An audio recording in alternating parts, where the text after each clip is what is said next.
Euh, Il y a deux choses. D'une part, ça le raconte, la manière dont il l'est au travail, c'est la manière de se comporter, qu'il soit dirigeant d'une entreprise ou employé. Et c'est aussi, ça nourrit les scènes énormément. Ça permet, dans ce film-là, entre autres, beaucoup de métaphores. Et puis ça donne ça permet aussi aux comédiens de s'inscrire dans un rôle, de se nourrir, de nourrir leur personnage.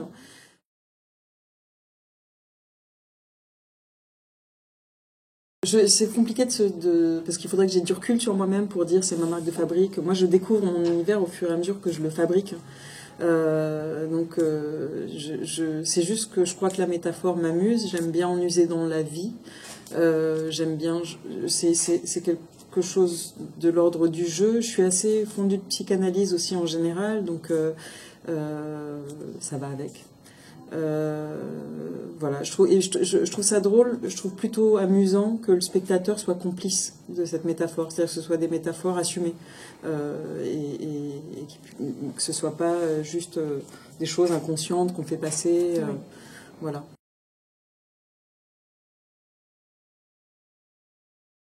C'est sans doute mon univers où je m'autorise effectivement, on va dire, une forme de fantaisie.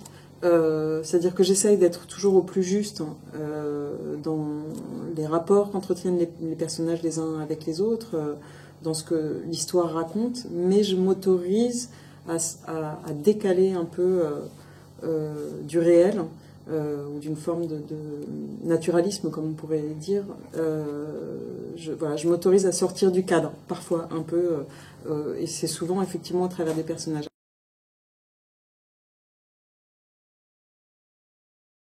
Le point de départ quand même du film, c'est que oui, quelqu'un m'a raconté une histoire. Il a découvert à 50 ans que son père n'était pas son père et s'est mis en quête de son père biologique, etc., etc. Donc je me suis inspirée de cette histoire-là.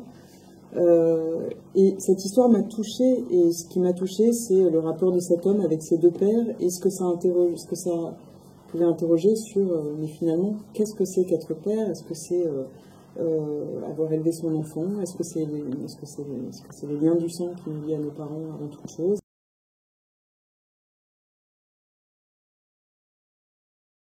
C'est quelle est la place à laquelle nos parents nous mettent et comment faire pour s'en émanciper et trouver sa juste place au sein d'une famille, et ensuite ce qui permet de créer la sienne éventuellement.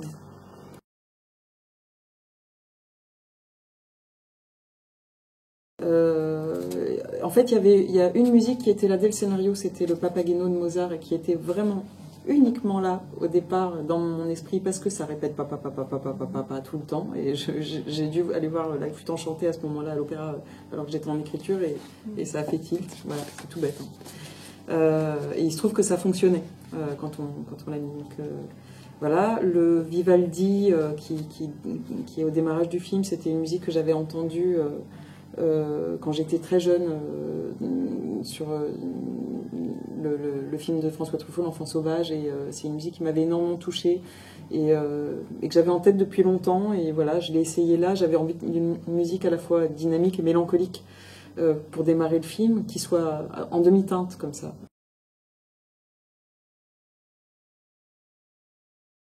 Je lui ai demandé de s'inspirer, entre autres, de musique des comédies sentimentales des années 70 qui ont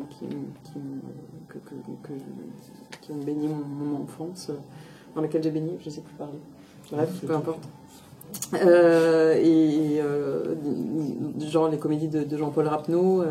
Il y avait entre autres une musique qui avait été écrite par Michel Berger pour Tout feu, tout flamme, qu'on a essayé assez rapidement sur le film, et qui fonctionnait bien. Voilà, c'est toujours ce mélange de musique un peu gaie, un peu triste, mais qui ressemble finalement à l'esprit du film, où on a de cesse comme ça de passer de l'un à l'autre. C'est plutôt une comédie. C'est clairement pas un drame, cette histoire. Il y a de la tristesse dedans, il y a de la mélancolie, mais c'est clairement pas un drame.